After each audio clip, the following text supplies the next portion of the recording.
guys, so today I'm gonna tell you a story. So a little background, I was on my high school newspaper and my college newspaper, so I had quite a lot of time like in student journalism in general. While in high school, there weren't any particular like stories that I wrote that were like really controversial or that like made anybody really mad. Didn't happen in high school. College, for me, didn't happen at all until my senior year.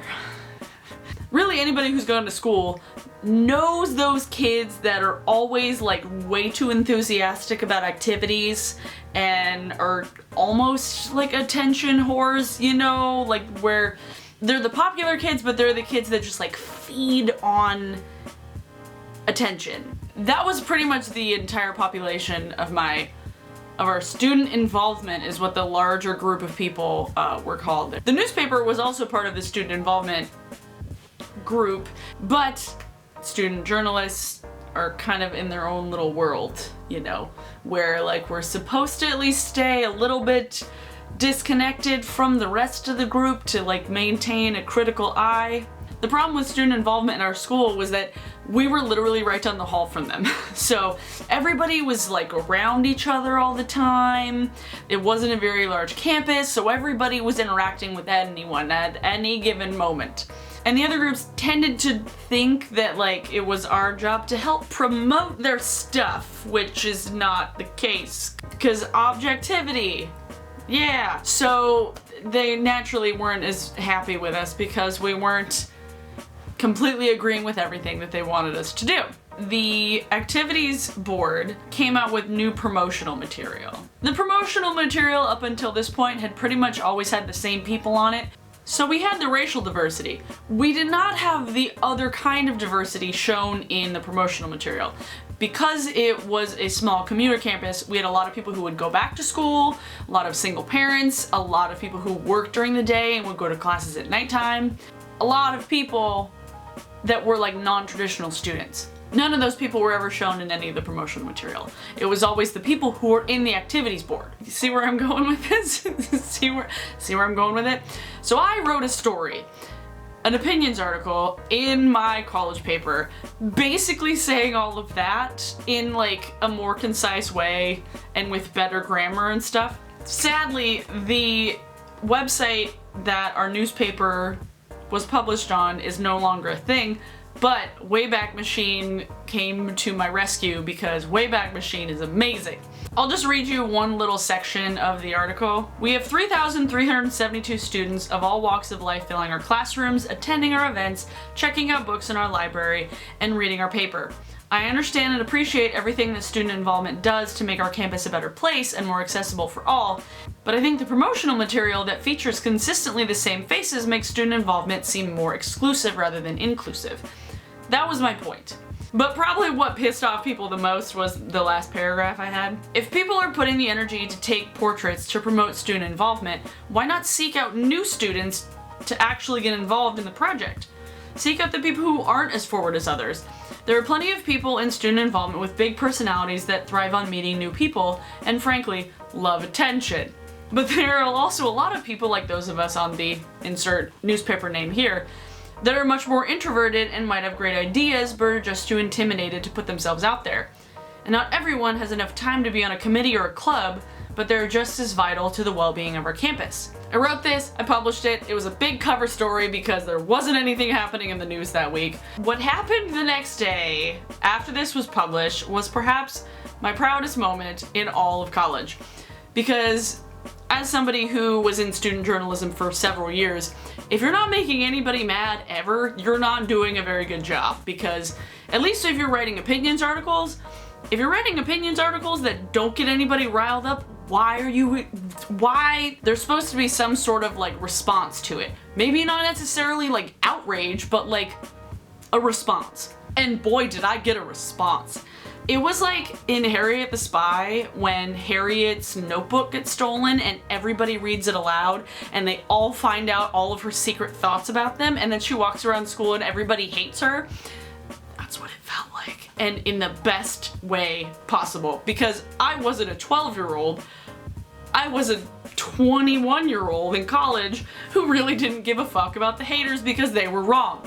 Honestly, the main reason I wanted to make this video was so that I could read aloud like the comments that people left, because they're perhaps the funniest things in the world. This guy, he titled himself Mr. Bill, writes, "Dear Abby, I understand your frustration, but it sounds more like a little jealousy than revelry for equality. The fact that what your editorial really reflects is a sense of privilege. Yes, a sense that because you are the editor of the paper, you can say what you want when you want without consequence, or even arrogant of an assumption is that you speak for all 3,372 students. On the contraire, you should look at how to take a personal opinion wrapped with fact-finding interviews and come up with an article that promotes the concept of student involvement and unification of our student body, not department bashing." This was where his problem lies. Our job as a newspaper was not to promote not to promote unification, it was to be critical of the people representing us. Granted, we didn't want to like on purpose piss people off, but if the student government and the student activities board wasn't getting any sort of criticism, no, instead, you take the tabloid approach and make speculative and non-factual opinionated statements that do nothing but cause division, not diversity. Some unifier you are, Miss Editor-in-Chief. I don't get it. That was really the one that just like, oh, it was like a jab, but it was like a kind of like a this feels good kind of jab.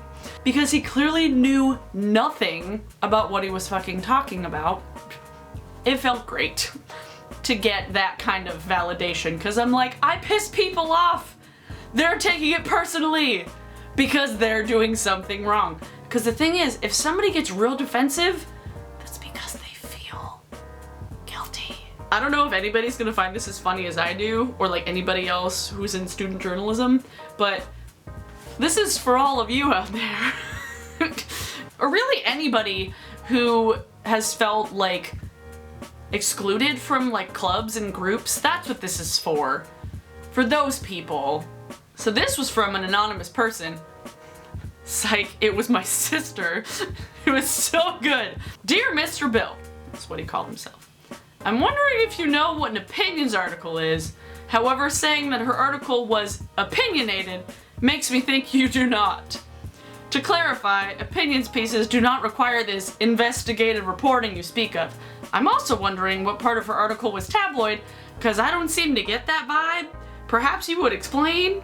And while you're at it, please let us know the consequences that could come from writing a non-slanderous, libel-free opinions article. I can't seem to think of any. Journalism is not all sunshine and rainbows. You should look at how to take a personal opinion, you write, wrapped with fact-finding interviews and come up with an article that promotes the concept of student involvement. The newspaper's job is not to unify, but to be a forum. They don't have to sugarcoat every article so that everyone can be happy. If I'm not mistaken, student involvement's job is to unify, and they seem to be doing a poor job. Your minor grammar mistakes and lack of knowledge tell me that you haven't taken any journalism classes, or at least not in some time. Maybe you should trust someone who obviously has studied the subject and clearly knows what she's doing. In case you didn't know, Miss Editor-in-Chief has worked her ass off every day. She didn't become the Editor-in-Chief by privilege, but with dedication and honest hard work. You seem to have a strong distaste for the newspaper, and especially for Abby, yet nothing in your comment gives the impression you are a direct member of student involvement. I don't know why you detest her so much when she clearly didn't criticize you personally. After reading your comment, I feel like there'd be no way she'd be jealous of any of you. Rather than posting reasons why you disagree with her article and give yourself any sort of authority, you get pissy, complain via internet, and passive-aggressively attack her merit. Very high school of you, Mr. Bill. Why would anyone be jealous of a college student acting like a high school sophomore? Sincerely, a college freshman that just smoked your pretentious ass.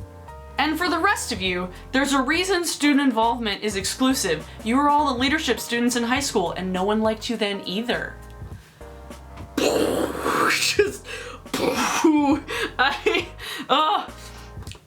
no offense to any leadership kids out there, but this was my experience with leadership students. Yeah, that was a good time.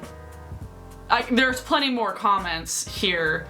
I'll post the Wayback Machine article if you want to. If you want to read the whole thing, if you want to read the comments, because they're perhaps like spicy food where you're like, oh, it kind of hurts, but it's also so good. Like,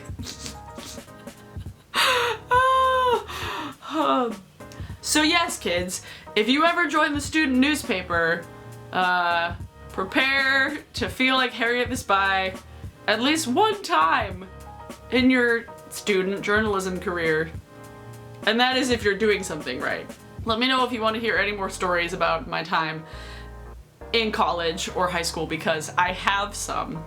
There was another time when we chased a former student body president down the street, and he got like almost arrested. Song of the day is Greek Wedding by Maszer.